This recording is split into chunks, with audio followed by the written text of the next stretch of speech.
So this is my Indian Scout bobber. Raw, stripped down, and up until now, always ridden without a trusted windshield. Well, I've gotten used to it, that with the wind in my chest, and honestly, it was all good at first. But I figured it was time to try something new. Today is the first time I've ever installed a windshield on this bike. I'm gonna take you through what it looks like, how it feels on the road, and whether it's actually worth having. All right, so let's be real. I didn't get this bike for comfort. The Scout Bobber has a badass stance, and I've never wanted to mess with it. Wind in the chest, wind in the face, wind in the neck. It's all part of the experience. But after a couple of highway rides, I really started to feel it.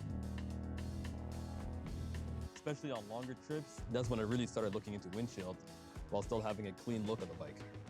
Alright, it's time to see if this windshield actually fits, or if I'm about to invent a new form of stress. It did say easy install on the box, but so do some IKEA products, and we all know how that goes.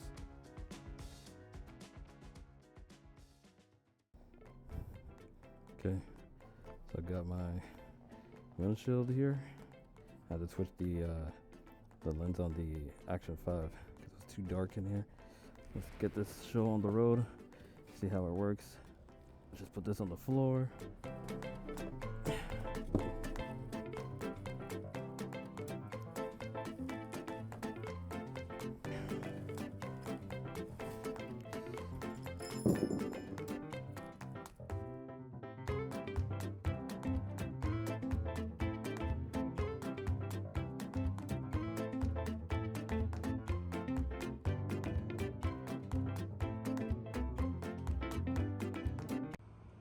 So this is the windshield installed. I don't know how to show it, but it's very wide, as you can see.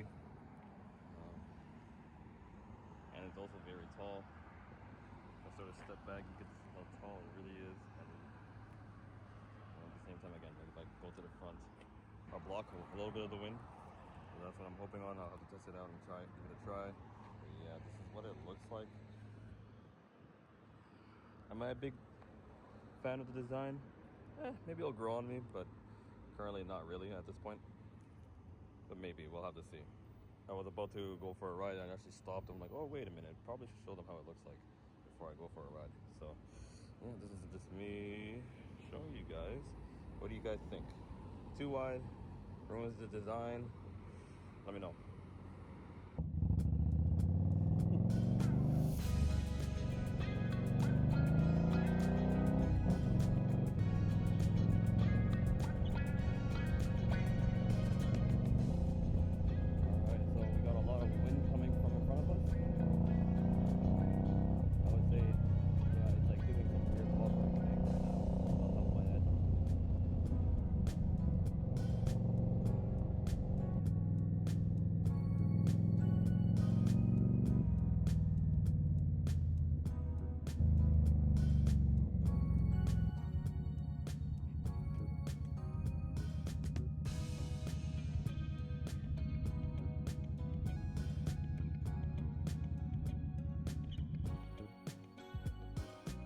Okay, I think that was like 15 minutes, maybe 15 minutes of a quick ride, and then so I already have opinions on it. I'll just do my conclusion, how easy it was to install, what it's like riding with it, and will I keep it? So I'll see you on that side. Okay, so let's talk about pros and cons. There's definitely a lot of pros and, well, a few bit of cons. I realize you can't even see me like this now. On the plus side, way more comfort. There's less fatigue and better focus during the ride. I'll tell you that, just from the less amount of wind buffeting my whole body. I suspect that my audio quality is gonna be a little bit better for recording while I ride, and I was actually purposely talking quieter than usual and in the post-install ride. I would say for downside, there's a little bit of glare depending on the angle of the sun. I noticed when I was turning around on a road, turning onto a road, that the glare was kind of like bouncing off into my eyes, but that's more like me nitpicking at this point. But the overall downside I would say that I've noticed is that like it's a little bit of a bad look, and the second one would be the wind buffeting. Otherwise, way more pros than cons. Okay, so real quick, what is wind buffeting? Essentially, it's the way the wind gets deflected off of the top of the windshield over your head. Now, angle it correctly, or depending on the size of the windshield, this will actually just fly right over and you won't really feel anything. But stick with one that's a little bit shorter or doesn't cover as much range, then you get something called wind buffeting. Now, the phenomenon is actually pretty simple to explain. It's just the way that the wind's flying over, and if it doesn't clear your own body enough, then you'll feel like what it is, a force of wind off the top of your forehead. Technically your helmet, because you would be wearing your helmet, right? How I would describe it is basically an annoying turbulence that you would feel around your head or your helmet while riding. Depending on the speed, you won't feel anything at all, or you would feel majority of it really at higher speed, or if it's a windy day. Also, sometimes it feels like your helmet will be vibrating if the wind is actually significant. So while you get the overall bonus of the windshield protecting most of your face and, well, most of your head and your chest from the wind, you could experience wind buffeting off the top of your head, and it's gonna feel like it's vibrating your whole helmet just from the top of your head being slammed, right?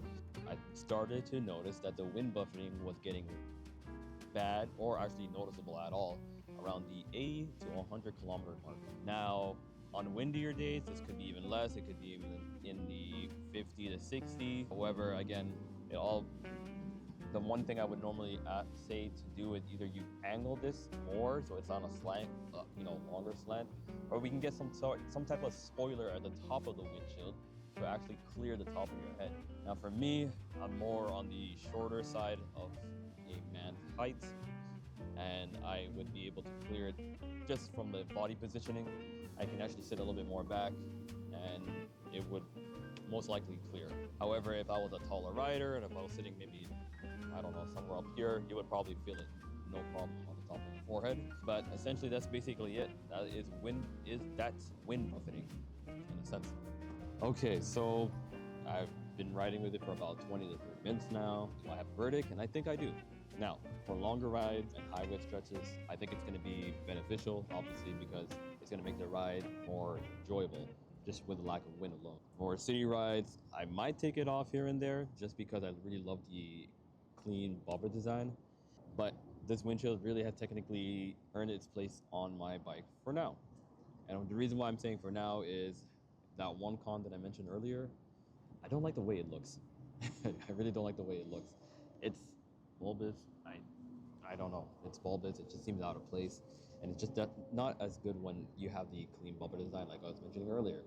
But I get it. It made the ride much more enjoyable. If you're on the fence and you're looking to try this out, and you're on the fence and you're watching this video, I say give it a try.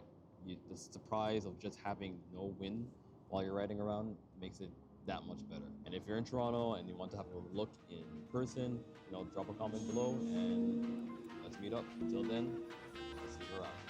Oh, my foot. Ugh.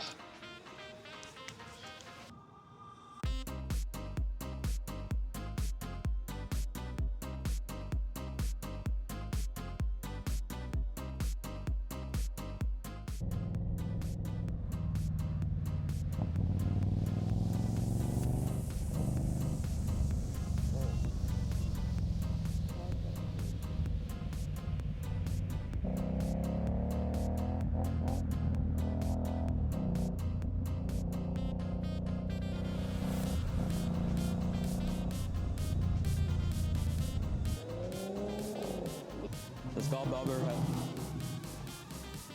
sounds nice, but still.